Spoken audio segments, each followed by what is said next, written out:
Our marriage was supposed to be built on trust. For years, I believed it was.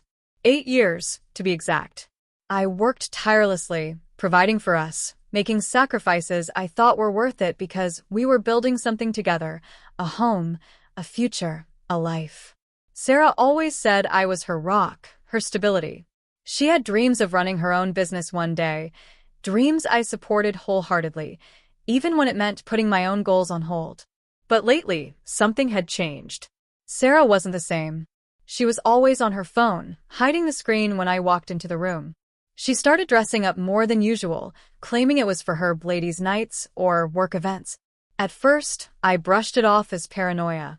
We all have our phases, I told myself. I didn't want to be the insecure husband.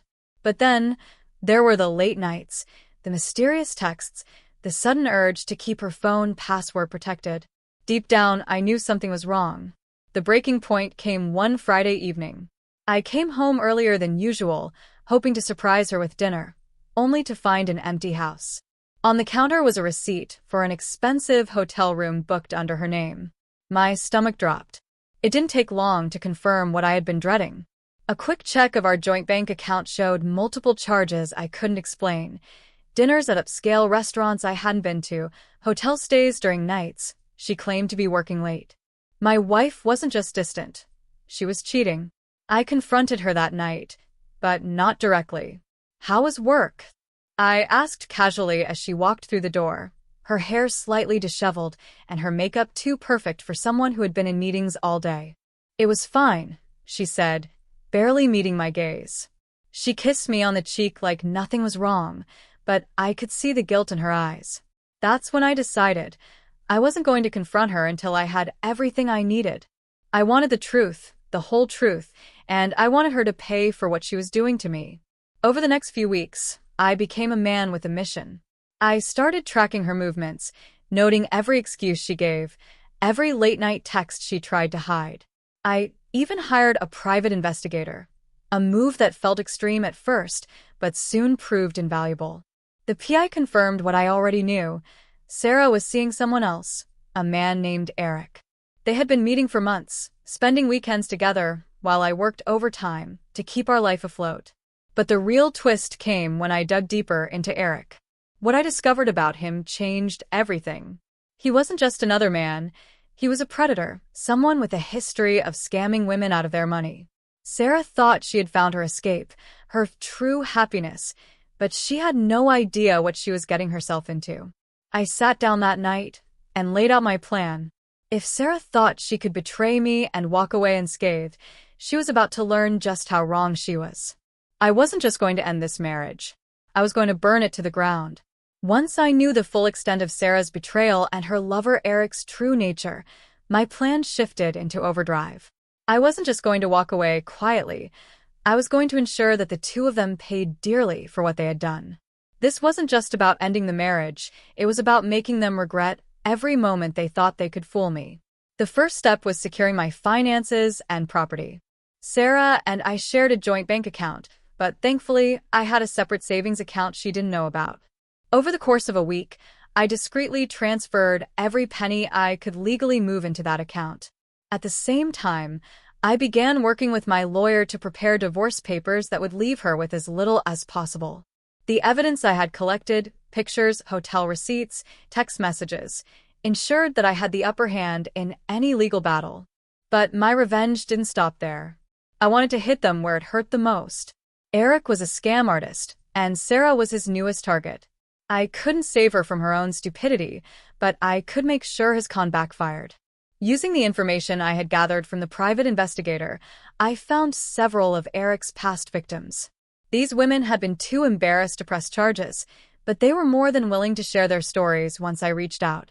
Armed with this information, I anonymously tipped off his employer. Turns out he had lied on his job application about his credentials. Within days, Eric was fired, and his reputation in the professional world was tarnished. Meanwhile, Sarah was blissfully unaware of the storm heading her way. She continued her affair, flaunting her freedom while I played the role of the indifferent husband. She had no idea that the divorce papers were about to be served or that her lover's life was falling apart. I made sure to keep up appearances, even cooking dinner for her a few nights, just to keep her off my trail. Little did she know, those meals were my farewell gift, a calm before the storm. The day I served the divorce papers was one of the most satisfying moments of my life. Sarah was sitting in the living room, scrolling through her phone, when the doorbell rang. She opened the door to find a courier handing her an envelope. Her confusion quickly turned to panic as she read the contents. "What the hell is this?" she shouted, storming into the room where I sat calmly. "It's exactly what it looks like," I said, not even bothering to look up from the newspaper I was reading. "We're done, Sarah. I've filed for divorce." Her face turned red with anger. "You can't do this. We can work things out." "No, we can't," I interrupted, my voice cold. "You made your choice when you decided to bring Eric into our lives. This is the consequence." She started to argue, but I cut her off. "By the way, you might want to check on your boyfriend. Last I heard, he's out of a job and has a few angry exes looking for him. You really know how to pick them, don't you?" Her expression shifted from anger to shock. "What did you do?" she whispered. "I just made sure the world knew the truth about him. You can thank me later." Sarah's world crumbled before my eyes. She tried to beg, to plead for another chance, but I was done. I left the house that night, leaving her alone with the mess she had created. As I walked away, I felt a sense of freedom I hadn't felt in years. But my revenge wasn't over yet. A few weeks later, I heard through mutual friends that Sarah and Eric had officially broken up. Apparently, he had drained her savings and left her with nothing.